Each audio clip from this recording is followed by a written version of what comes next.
Honda Beat 125. Pare, pakita natin yung problema. Pag yun i-start, ang bilis agad ng ikot ng gulong. 20 km/h na agad yung takbo. Kahit center stand. So, pakita namin sa inyo kung ano naging problema nito. Ito nga pala yung customer namin, yung dati namin katrabaho. Best MA namin, si Asel Complex sa TV. So pagka-start, ang bilis na agad ng ikot. So ano kayong problema ito? Tandaan nyo, baka tumalsik ha. Mga possible gusto ito, naputol yung spring, lumapit yung lining dun sa kanyang catch outer, dun sa bell. Yun.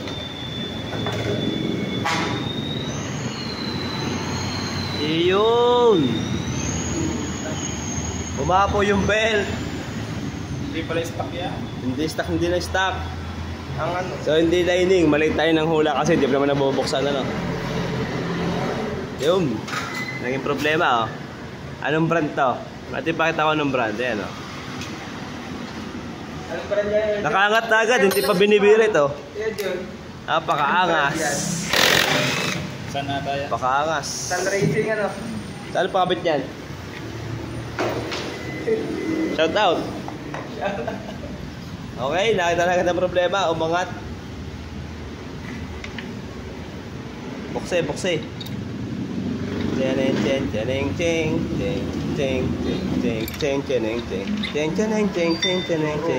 Ay!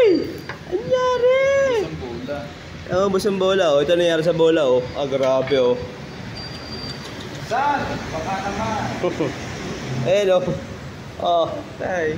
Waswas kasi gumamit. So yun mga coach, ang naging problema, ito yung ano niya, bola niya. Naubos, tapos umangat na yung ram plate ng todo. Siguro kumalang na to. Tapos yung movable drive piece niya, nakaangat na palagi, hindi na bumabalik. So nangyari, pagkabuhay pa lang, ang bilis na agad ng ikot nito. Kasi hapit na agad yung belt. Ano? Baka mararanasan niyo yan. Okay. So minsan naman ito yung lining. Puputol yung spring, yung lining kumakapit agad. Pag gano'n naman, pag binaba niyo yung center stand, nakalapat yung gulong, hindi niyo siya mapapastart kasi kapit na yung lining niya. So pag naka-main stand, mapapa-start ninyo. So ito naman nag-i-start pag nakababa yung gulong, kaso ito nga lang. Nakaangat na agad yung ano niya, movable drive pace. So ito nyo naman kanina, nakaangat na agad yung belt. Dala. Okay?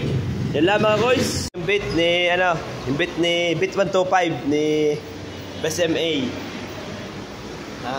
Andalin natin. SD. Ayos. Okay na. Wala na rin yung kumakalansing. Parang mag-ice cream. Ano lang kumakalansing tayo, parang mag-ice cream. Sige, kakapit na ni Okay. Ayos na, silyado na.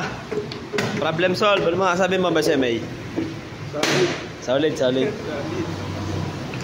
Bali ating hula nung binuksan, nakita na yung problema.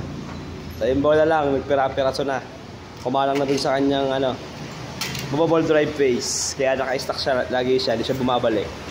Yung belt niya nakaangat. So ang tendency, ang bilis agad ng takbo ng gulong sa huli. Okay na, problem solved.